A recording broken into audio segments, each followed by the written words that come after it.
السلام علیکم ورحمۃ اللہ وبرکاتہ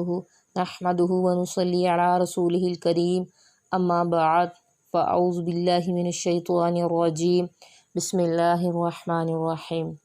کیا حال ہے سب کا؟ ٹھیک ہیں؟ الحمدللہ میں بالکل ٹھیک ٹھاک ہوں۔ آپ لوگوں کا اگین بہت زیادہ شکریہ اتنا اچھا فیڈ بیک دینے کا۔ اللہ تعالی ہم سے یہ چھوٹی سی کوشش ہے تمام سننے والوں کی اور اس پر عمل کرنے والوں کی چھوٹی سی کوشش کو قبول کر لیں۔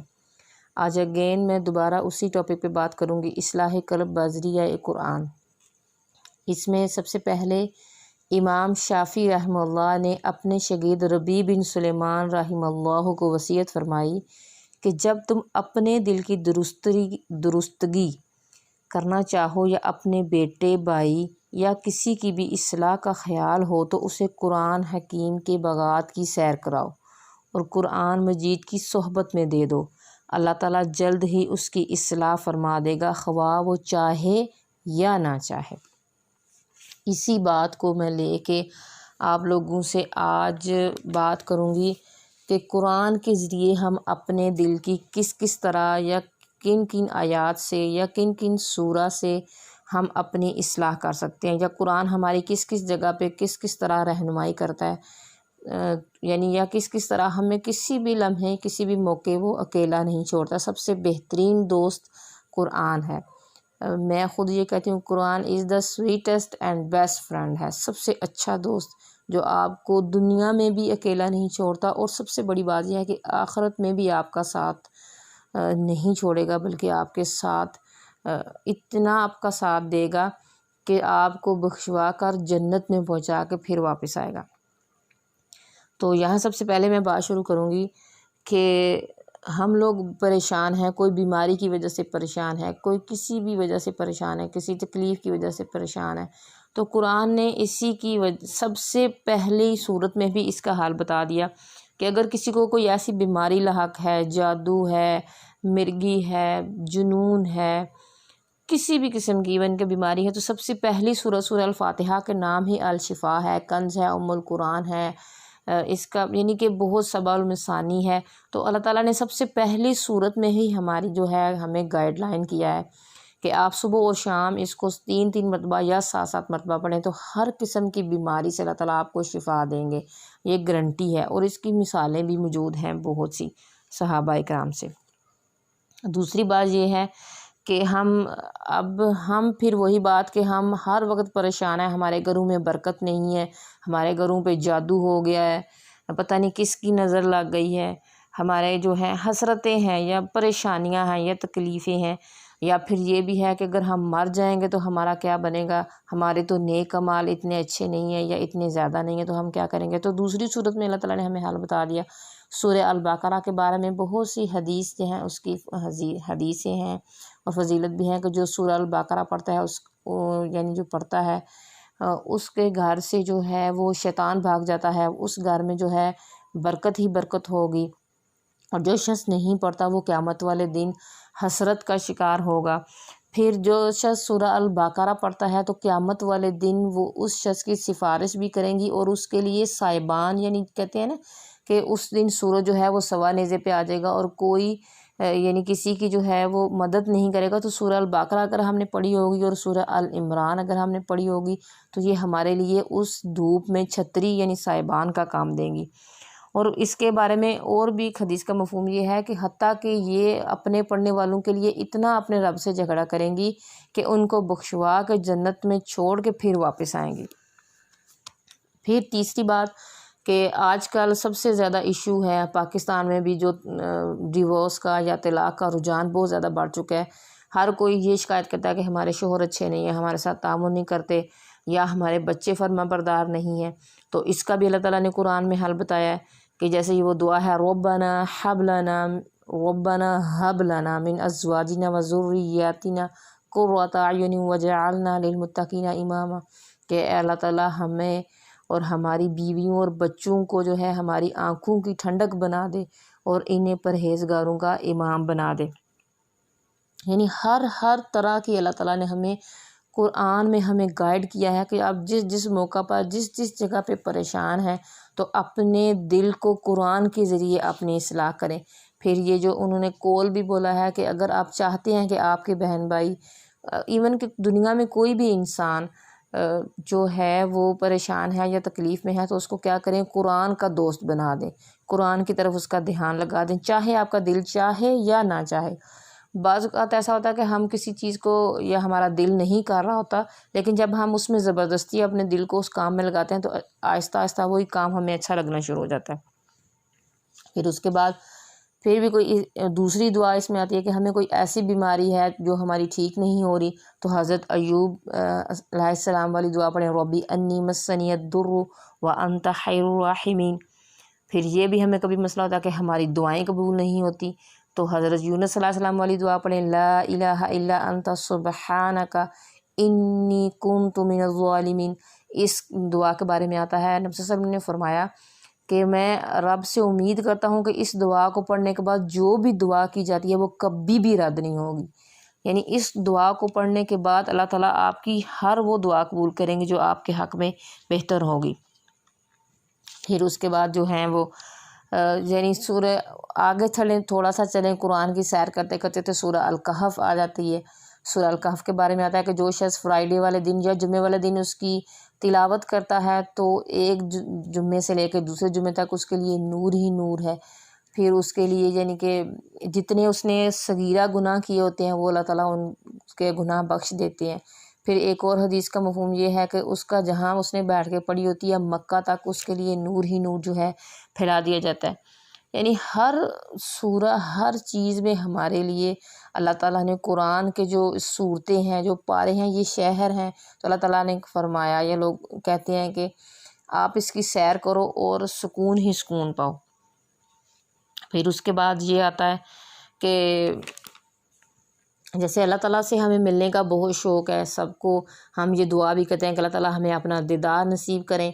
تو پھر وہی دعا حضرت آسیہ علیہ السلام والی کہ رب ابنی لی عندک بیتا فی الجنہ، انہوں نے اپنے دل سے دعا کی تو اللہ تعالیٰ نے ان کو اپنے پاس جنت میں گھر دیا۔ پھر اس کے بعد پھر وہی ہے کہ اگر کسی کی اولاد نیک نہیں ہے تو وہ والی دعا کریں، ربی حب لی من الصالحین۔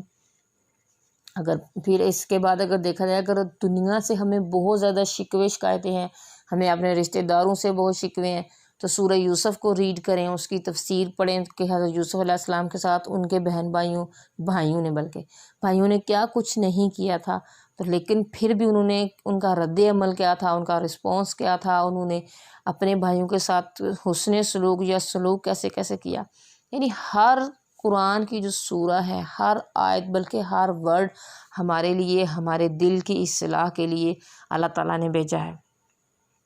پھر اللہ تعالیٰ بعض کسی صورت میں کہ بڑے سے بڑا گناہ ہم سے ہو جائے تو مایوس ہونے کی، پریشان ہونے کی، سوسائڈ کرنے کی، نا امید ہونے کی بالکل ضرورت نہیں ہے۔ اللہ تعالیٰ خود کہتے ہیں کہ لا تقنطوا من رحمت اللہ، کہ آپ میری رحمت سے مایوس نہ ہوں۔ اور اسی کے ساتھ اگر ہم نبی صلی اللہ علیہ وسلم کے طریقے پر چلے جائیں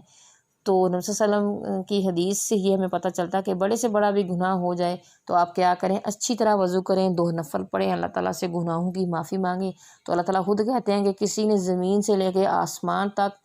اتنے گناہ کیا ہوں کہ زمین سے لے کر آسمان تک اس کے گناہ یعنی ہو جائیں تب بھی مجھ سے معافی مانگے تو میں معاف کروں گا۔ تو اس کے بعد اب کون سی بات رہ گئی ہے کہ ہم اپنے رب سے مایوس ہوں، یا ہم پریشان ہوں، یا ہم تکلیف میں ہوں، یا ہم ڈپریس ہوں، یا ہم جو ہیں وہ ڈپریشن کا شکار ہو جائیں۔ آج ہر شخص جو ہے سب سے بڑا اس کا مسئلہ ہے کہ ڈپریشن ہے، انزائٹی ہے، ہم پریشان ہیں۔ تو اس کا بھی حال اللہ تعالیٰ نے ہمیں سورہ توبہ کی آخری آیات حسبی اللہ لا الہ الا ہو علیہ توکلت وہو رب العرش العظیم، اس کو بعض علماء کہتے ہیں کہ یہ ڈپریشن کے لیے بہترین دعا ہے۔ پھر آگے چلے جائیں، سورہ الملک کی بات کریں۔ سورہ الملک کے بارے میں ہر کسی کو پتہ ہے، ہمیں بعض اوقات کبھی ہماری رات کو سوتے وقت کبھی آنکھ کھل جائے تو ہمیں قبر کا منظر یاد آئے تو ہمیں جو ہے وہ پریشانی بھی ہوتی ہے، ہم بعض اوقات پریشان بھی ہوتے ہیں، اور یعنی تو پھر اس کا بھی اللہ تعالیٰ نے ہمیں حال بتا دیا۔ سورہ الملک کو کہتے ہیں کہ جو شخص ہر رات سورہ الملک یا سورہ سجدہ پڑھتا ہے تو یہ جو ہیں آپ کا جو ہے ساتھ نہیں چھوڑے گی، حتیٰ کہ قبر جیسی اندھیری کوٹری میں بھی یہ قرآن آپ کا ساتھی بن جائے گا، آپ کے لیے سفارش کرے گا، آپ کے لیے جھگڑا کرے گا، آپ کے لیے روشنی کا سبب ہوگا۔ تو پھر بات یہ ہے کہ اگر ہم یہ کام کریں گے تو یہ قرآن ہمارے لیے سفارش کا باعث بنے گا۔ حدیث میں آتا ہے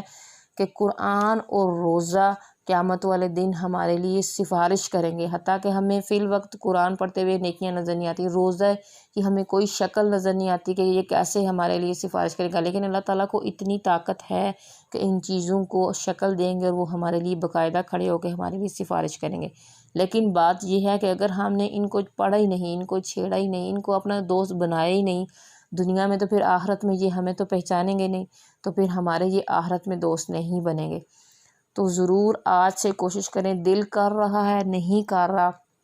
اس کو تھوڑا تھوڑا اپنی لائف میں ایڈ کرنا شروع کریں، انشاءاللہ ایک دن یہ آپ کو جو ہے اچھا لگنا شروع ہو جائے گا اور آپ کا سب سے بہترین دوست یہ قرآن بن جائے گا۔ پھر آگے چلے جائیں، سورہ اخلاص کے بارے میں آتا ہے کہ جو شخص صبح اور شام 10 مرتبہ پڑھتا ہے سورہ اخلاص کو تو اس کے لیے جنت میں محل کی خوشخبری ہے۔ پھر اس سے آگے چلے جائیں تو معوذتین ہیں، چاروں کل جسے ہم کہتے ہیں، تو کہتے ہیں کہ اگر آپ کو بیماری ہے، جادو کا شک پڑ گیا ہے، نبی صلی اللہ علیہ وسلم پر جب جادو ہو گیا تو حضرت جبرائیل علیہ السلام نے آ کے کہا تھا کہ یہ تینوں کل پڑھ کے آپ اپنے اوپر دم کریں تو اللہ تعالیٰ آپ کو اس سے نجات دیں گے۔ تو پھر اس کے بعد ہمیں شک ہے کہ ہمارے بہت سے لوگ حاسدین ہیں یا ہم سے لوگ جو ہے جلتے ہیں، جو کچھ بھی ہے، اس کے بارے میں ابن قیم رحمہ اللہ فرماتے ہیں